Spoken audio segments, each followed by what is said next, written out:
Well, Yeah. because this might be an unpopular opinion, but I'm Mhm. not a huge fan of Lovecraft. Sure. Um, I learned about him before I really read much of his things, and Hmm. he's not a he wasn't a very great guy. Ah. So, I think I might have seen sorry, just a second. Knock it off! Come on, knock it off! I gotta go split up the cats. Focus in words. She's going mad already. It's affecting me. Can you hear us? I'm talking to myself into a void like a madman. Well, that's appropriate. I hear something. Ah!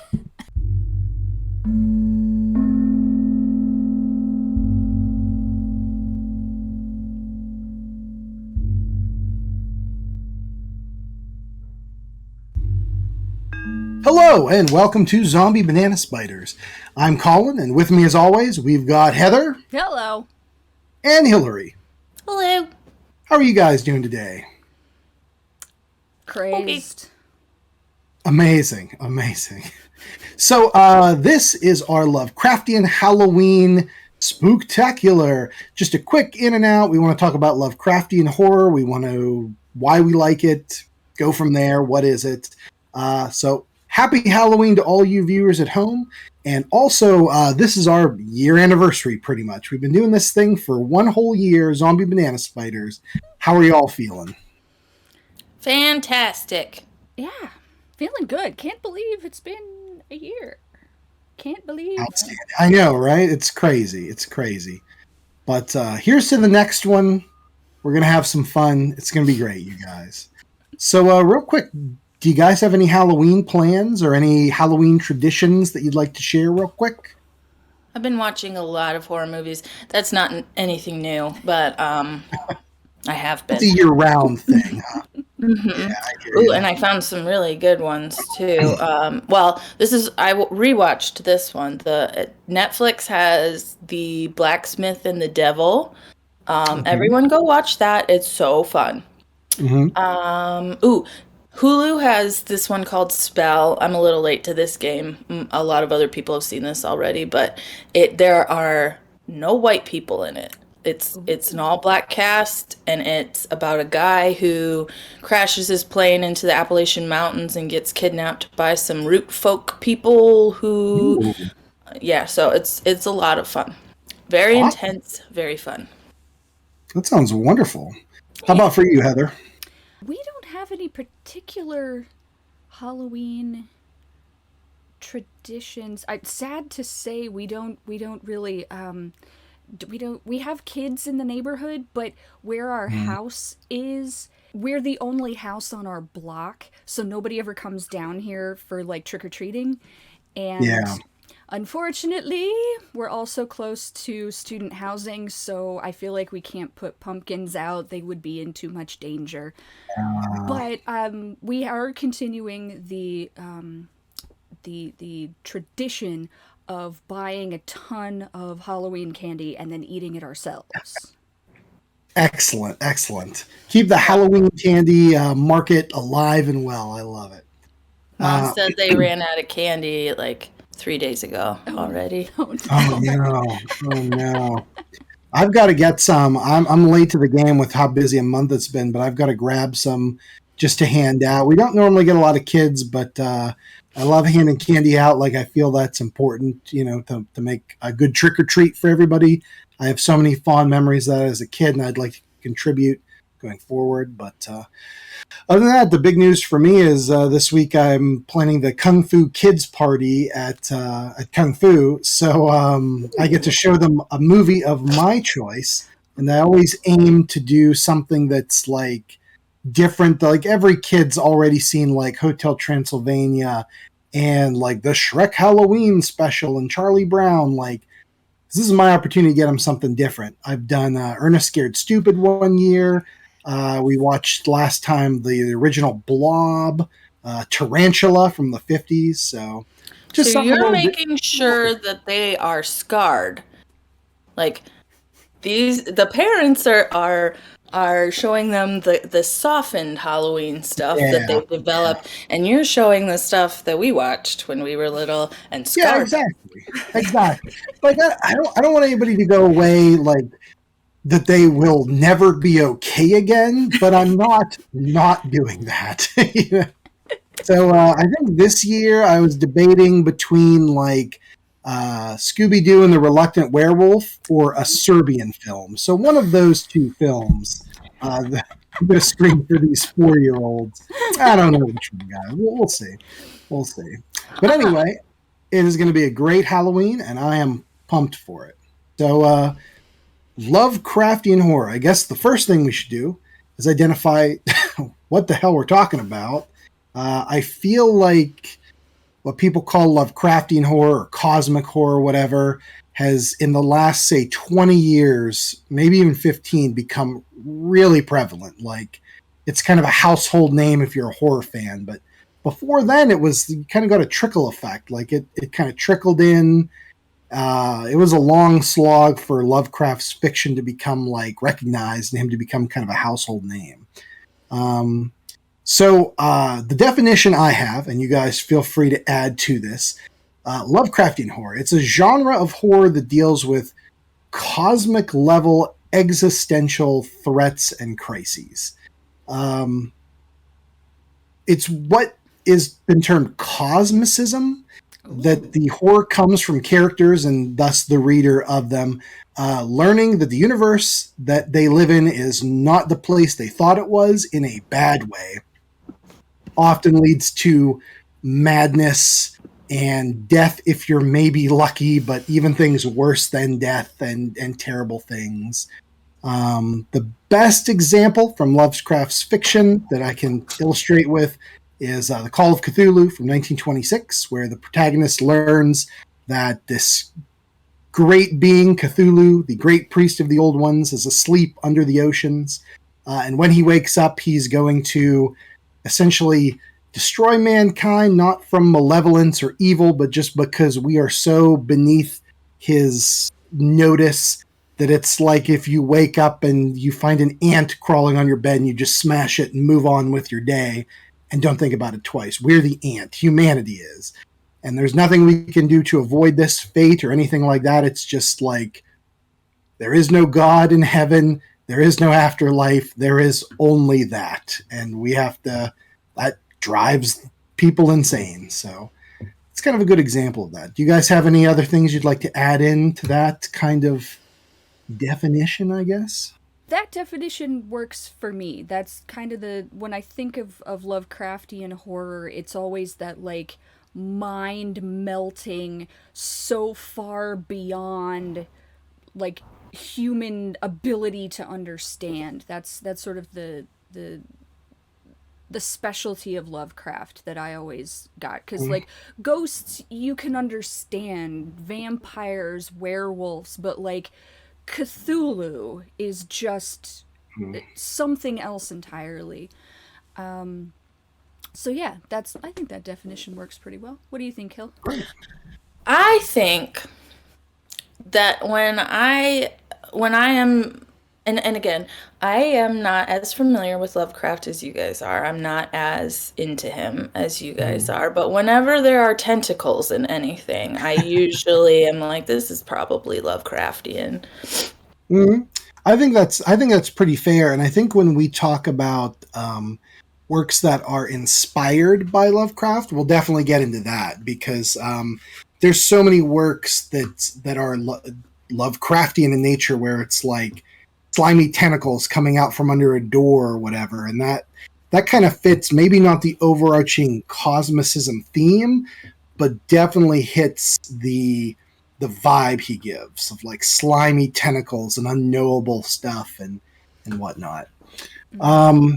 To follow up too, based on what you were saying, Heather, about we can understand ghosts and werewolves and vampires, like a lot of those imply a cosmic order that we can understand. Like ghosts are spectral energy. They haven't moved to heaven or the afterlife. And in the Lovecraftian universe, there is no afterlife. You know, it's more of like a scientifically grounded universe where like human beings are just a pile of cells and atoms and neurons and whatever. And once we die, there's nothing. We're just dead. And especially in the time period when he was writing, the like 20s and 30s, that's very controversial. So, quick note too about Lovecraft is we call Lovecraftian horror. He wasn't the only person writing this style, but he's the guy that kind of, I don't know, did it maybe the best or the most, or put the most emphasis on these subjects. And he created his own mythos of great old ones and outer gods and things like that, that later, after he had passed, were kind of codified. And people would say, oh, it's the Cthulhu mythos, it's Lovecraftian horror. But during his lifetime, he was incredibly obscure. Only in the literary circles of like the weird tales writers and such was he even known. But in that circle, he was a big figure. He wrote tons and tons of letters and correspondence, helped people polish up their stories, worked with other authors to expand the mythos. Like if somebody wanted to use Cthulhu or something that's spelled a little different in one of their stories, yeah, go for it. Put that in. He was a friend of Robert E. Howard. They corresponded a lot. Howard, the guy that wrote Conan. So in Conan stories, you'll find a lot of Lovecraftian elements here and there. And it kind of broadened that whole genre, almost like a shared universe, kind of, but not really. So I think after he had passed, that's when people really appreciated his work more and got into it. So we thought the big gist of the episode is if you guys need a little Halloween spookiness in your life, or just non-Halloween spookiness in your life, we wanted to give out some recommendations, things we like, things we say check out. And our first category here is the actual works of Lovecraft, or direct adaptations of his work. So I have a couple I picked out, but I'd like to open it up for you guys to see if there's anything that you're feeling, vibing on, or that you'd recommend for people. Well, I will say it's been a very long time since I've read Lovecraft himself. Mm-hmm. I have recommendations of things inspired by Lovecraft, but actually reading his stuff, it's been a while. And our dad likes Lovecraft, and he had several anthologies of his works, and I remember sitting and reading just story after story after story after story, and after a couple of hours, I put the book down. And I was like, I need to go and hug a flower, or lick a puppy, or something. So in terms of recommendation, I don't necessarily have like a specific story. They are incredibly compelling in some ways. Not always the characters themselves, but the writing. But I would say if you are going to read Lovecraft, spread it out. Don't try to read a whole bunch all at once. I agree with that.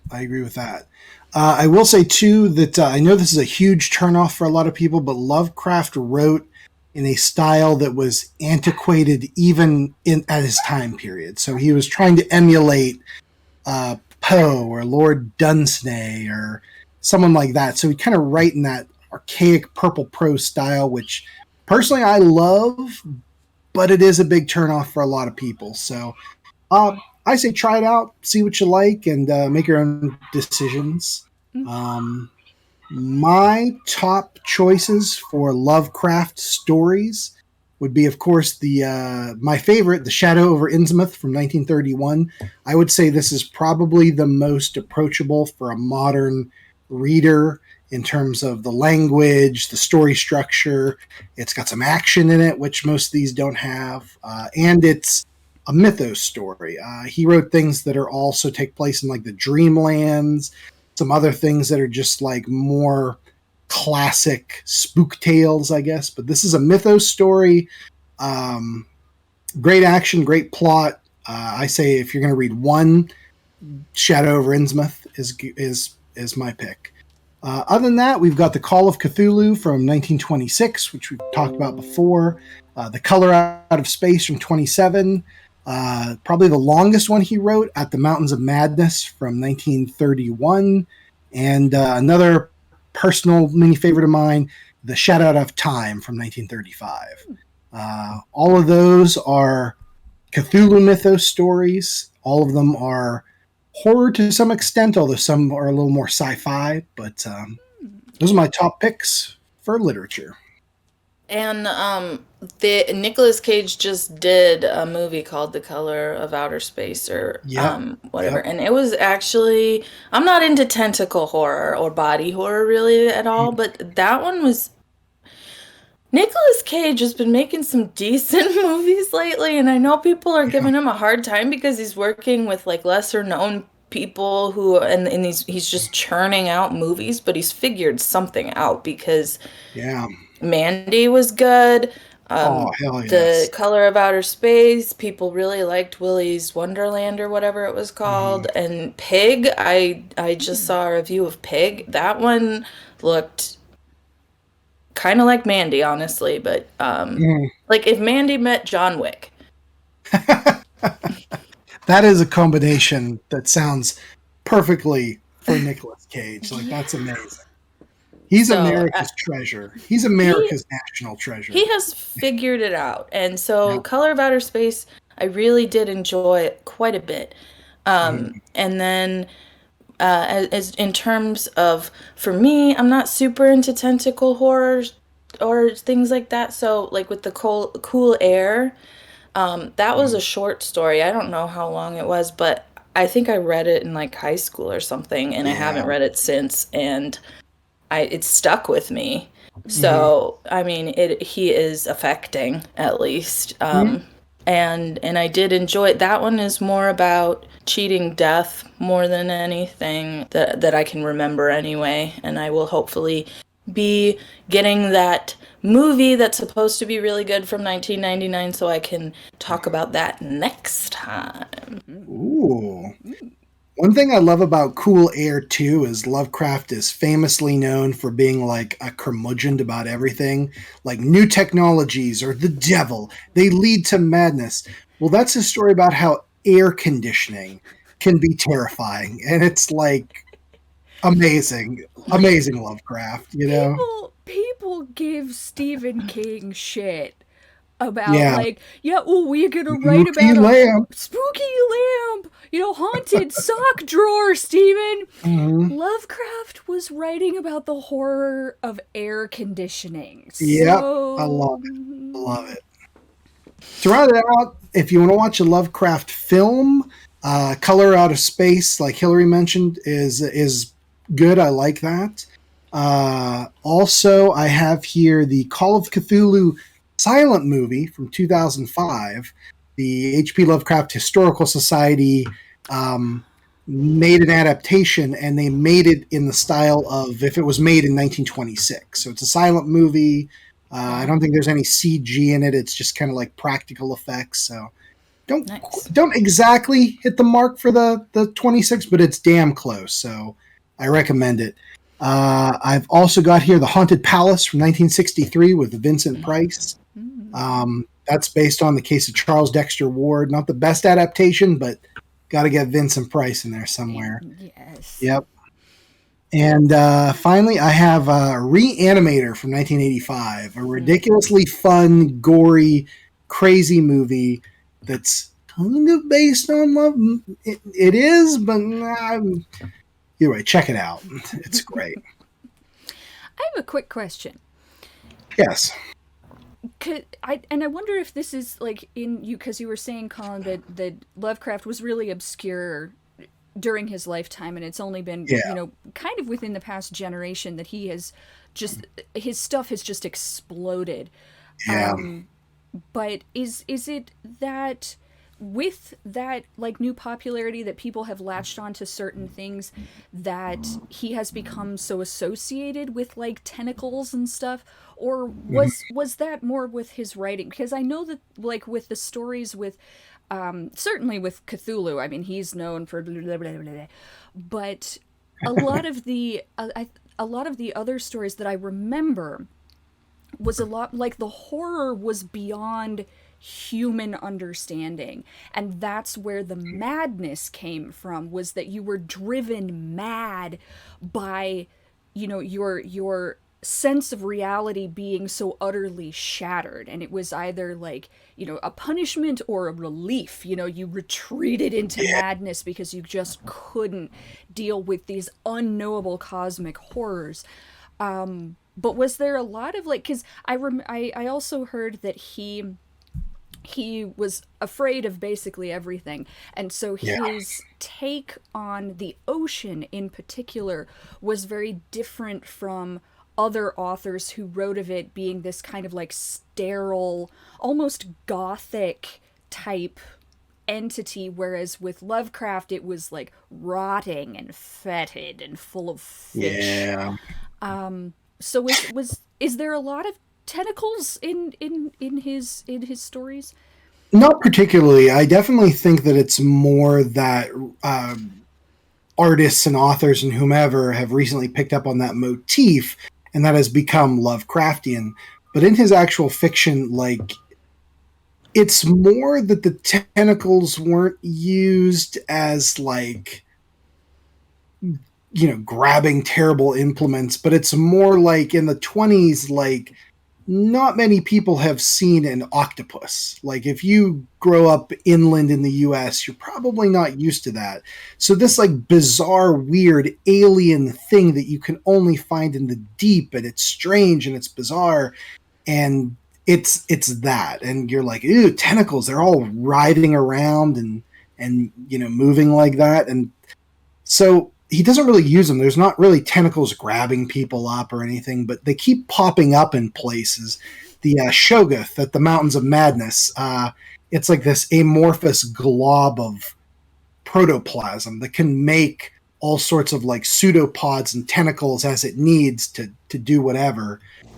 So it's like, ooh, that's horrifying, and you know. Well, when we were doing our Horror of Japan episode, that I think I heard on one of the videos that I was watching, or maybe we talked about it, but there was like, you're unable to show sexuality and stuff with Japanese films, so they would use tentacles, and I can't remember what else, but it's a proxy. Yeah, so is that have anything, like, did one influence the other? Was it happening in Japan before Lovecraft, or do you think that... I see what you're saying. My personal opinion is that it's just a coincidence. They don't have anything to do with each other. The tentacle fetish in Japan goes back to like the 1800s. There's a famous I don't know what you call the type of printmaking, but it's called The Dream of the Fisherman's Wife, where it is this naked lady getting it on with a giant octopus coming out of the beach. Like, so that kind of thing in Japan, an island where octopus and squid and stuff are plentiful, is very common. I think with Lovecraft, who knows if he even knew about the culture of Japan, or that was a thing, you know? So I think that I'm not a scholar, but I think that they would be separate. But I don't know, if you have a differing opinion, throw it in the chat or in the comments. We don't have a chat. Throw it in the comments. But I definitely see what you're getting at, Hillary. And I think now the two have butted heads. Because I've seen some like modern J-horror crazy gore movies with tentacles that are very Lovecraftian in their use, like from big slimy Shoggoth-like monsters and stuff, but then they also assault young women, so it's like, it's a meeting of two cultures, two great tastes that taste great together. You know, it's great. It's good stuff. On that note, yes. On that note, Lovecraft has inspired tons and tons and tons and tons of stuff. Let's talk about some things we love that are inspired by Lovecraft. So, Heather, I know you had a couple. Why don't you go first? Okay. Yes. I recently discovered the author Sylvia Moreno Garcia. I know in one of our episodes I recommended Mexican Gothic. I don't know if that episode has been released yet, but it's an excellent book. Everybody go read it. But this is a book, it's called She Walks in Shadows, and it's edited by Sylvia Moreno Garcia and Paula Stiles. And it's basically, it's short stories about it's some of the characters from Lovecraft specifically. Others, the stories are just inspired by Lovecraft, but it's all including women, like writing about women, and all of the authors are women. So it's kind of, they talk about in the introduction, they talk about this assumption that women are not present in Lovecraft and that women don't like Lovecraft. And so this is they're kind of trying to refute that.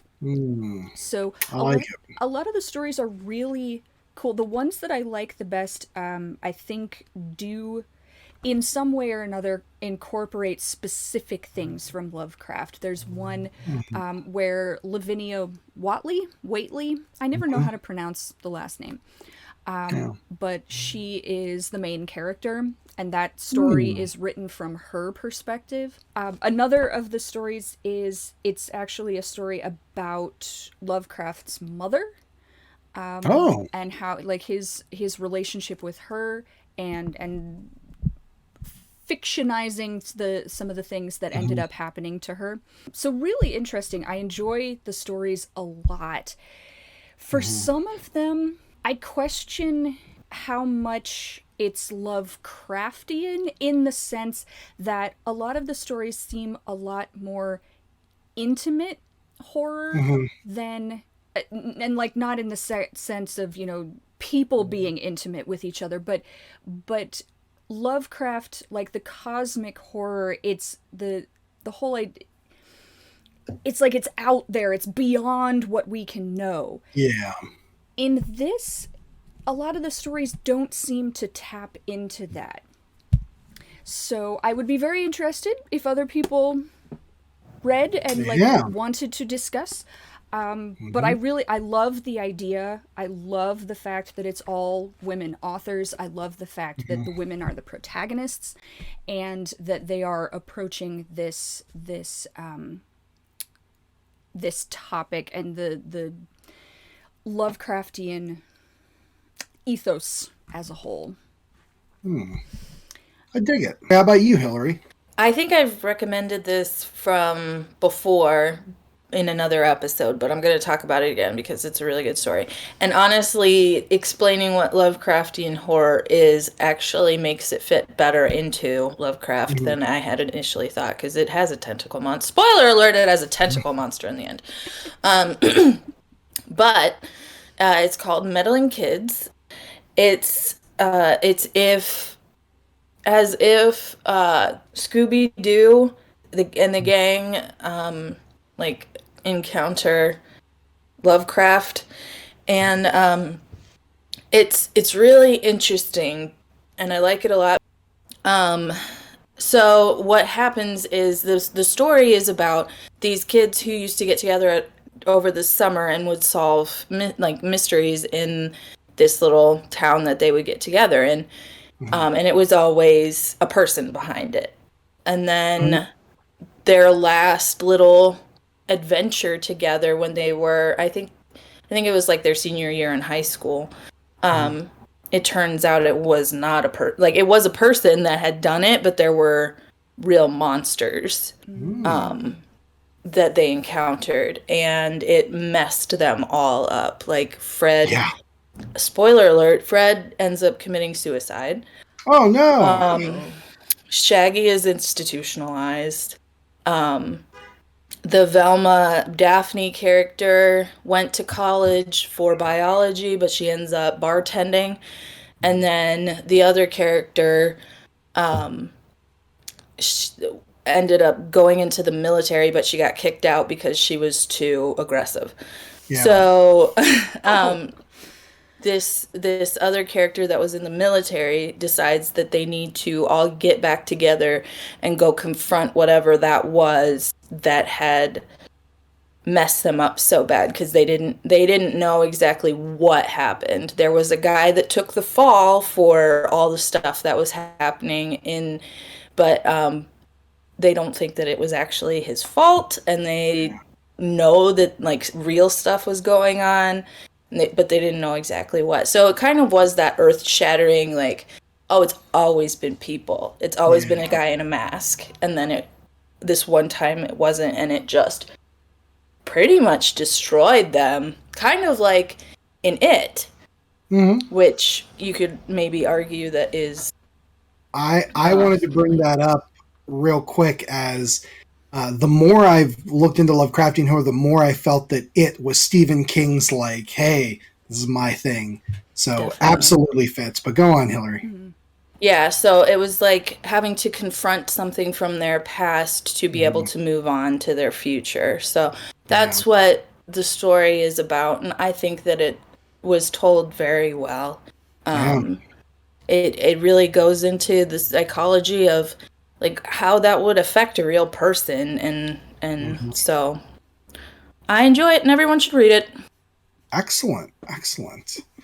My first picks are going to be a couple of movies that I really like, and both are by John Carpenter. We have The Thing from 1982, which again is Lovecraftian, but not with an actual monster from Lovecraft.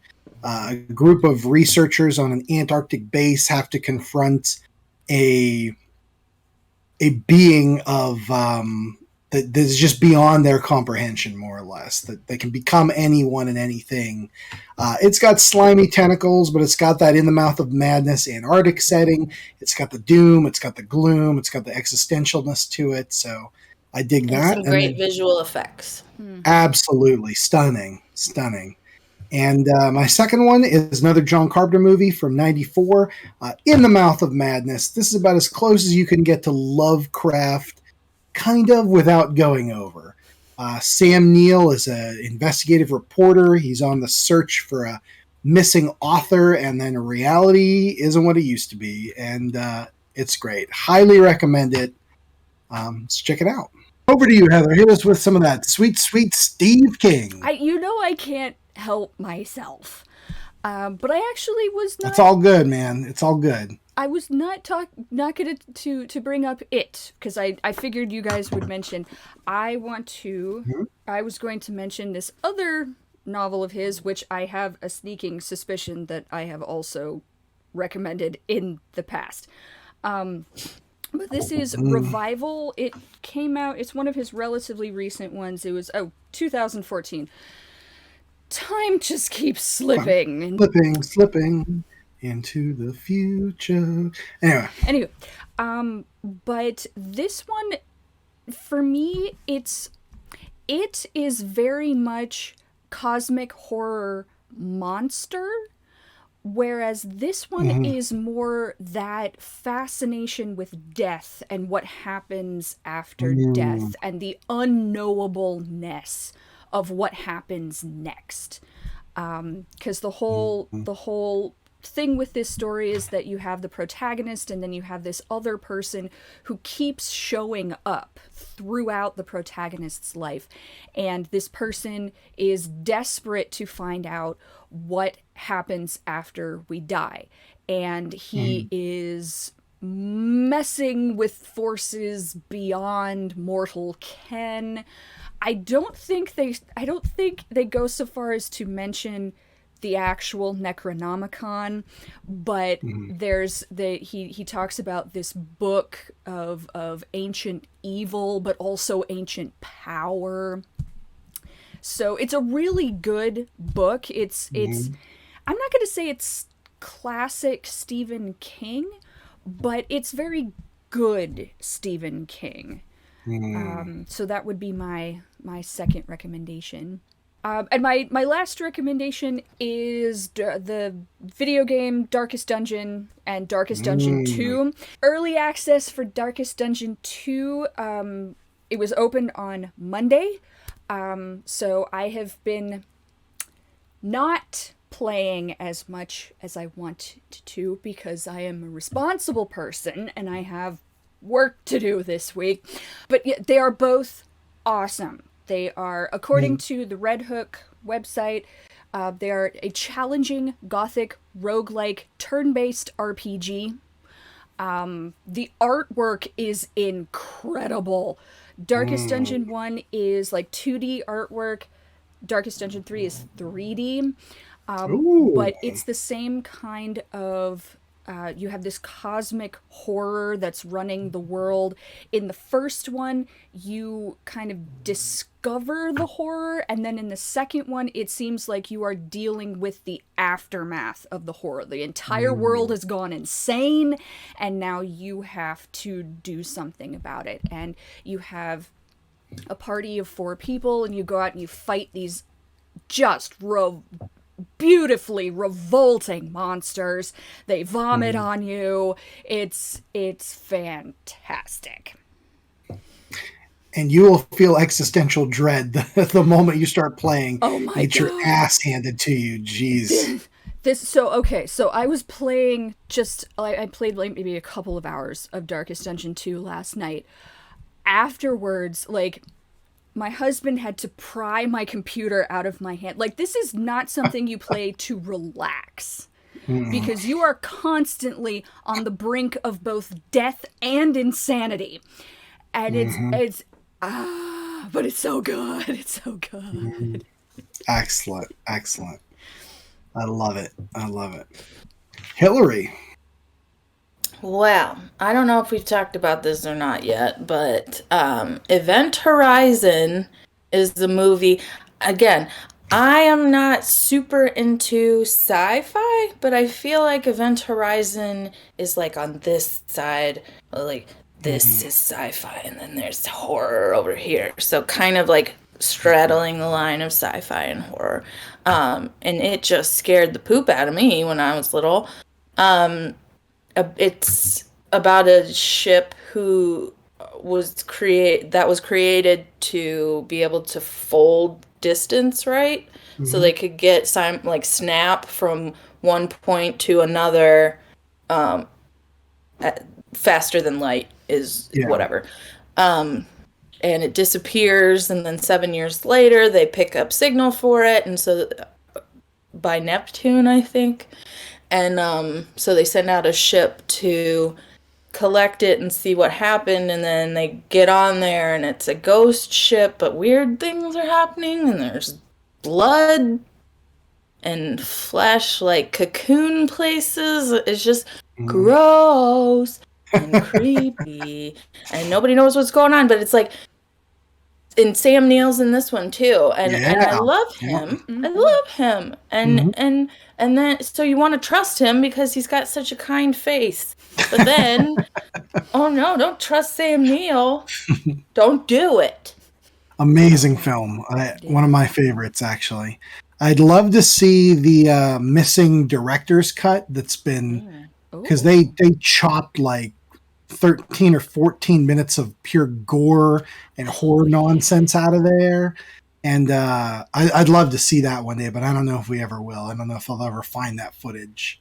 But great film. And it's got that spooky, like, you know, the investigating and what's happened here. And the, they went to a place man was never intended to go. And they found out that the universe was way scarier place than it should be.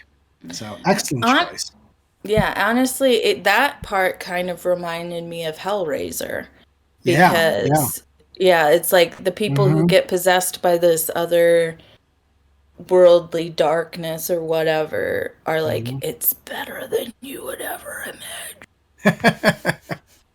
Awesome. I love it. Good pick for Halloween, you guys.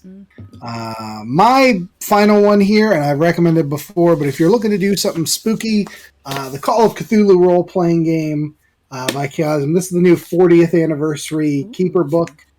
It just came out. It's actually leather under here. Ooh. So it's like stunningly beautiful. Yeah. Anyway, if you guys are looking to do some spooky horror role-playing, sit around, or even if you just want to read about like the setting of this of this game. The traditional setting is the 20s with all these spooky Lovecraftian themes and monsters and books like the Necronomicon. It's all in here. So I recommend check it out. I recommended it before, but the starter set is one of the best on the market, and it has its first book is a solo adventure, so it's kind of like a choose your own adventure, but with the dice rolling mechanics and stuff. So even if you're looking to play with yourself this Halloween, the Call of Cthulhu starter set might be the way to go. Well, guys, anything else? Any other recommendations we'd like to bring up for people's spooky Lovecraftian Halloweens? I was thinking of Arkham Horror, the board game. Yeah.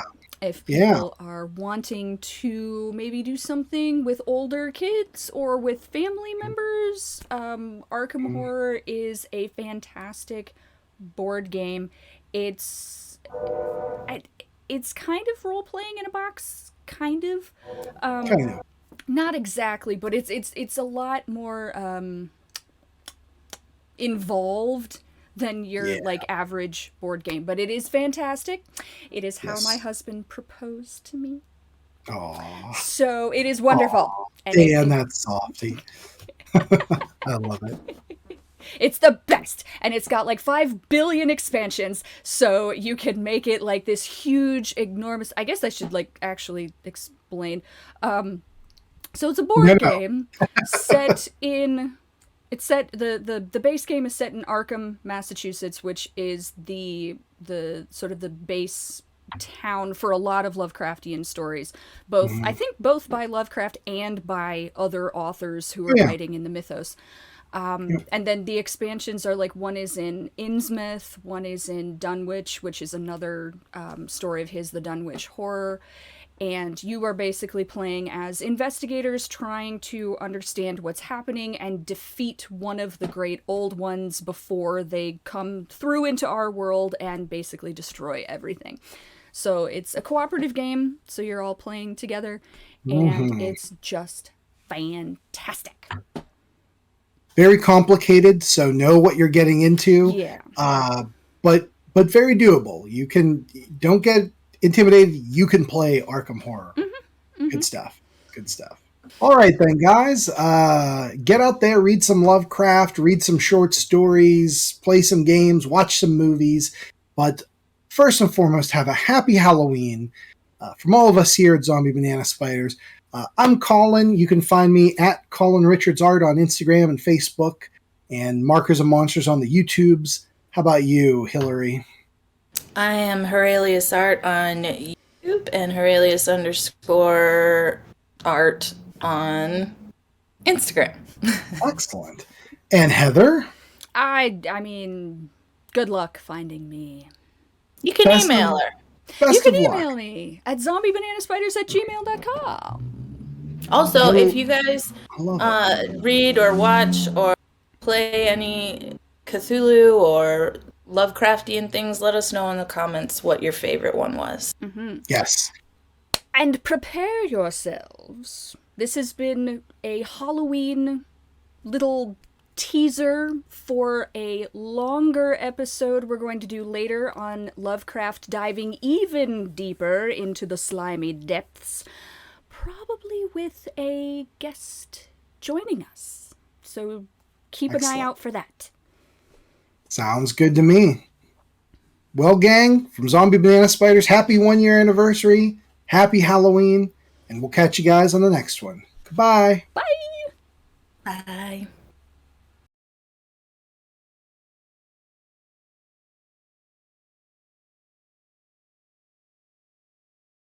Excellent. Okay. Well, I will let you guys go. This was fun. Always good to see y'all. Good to see you guys. And, if I don't see ya, happy Halloween, guys. Have fun. To you too, sir. Oh, I'm going to have a good one. Okay. Believe me. I'm going to watch Turbulence 3 with my buddy Matthew. We've already watched it twice. It's amazing. So, have you seen that one, Hillary? Mm-mm. Oh, it's great. So it's from maybe the early 2000s.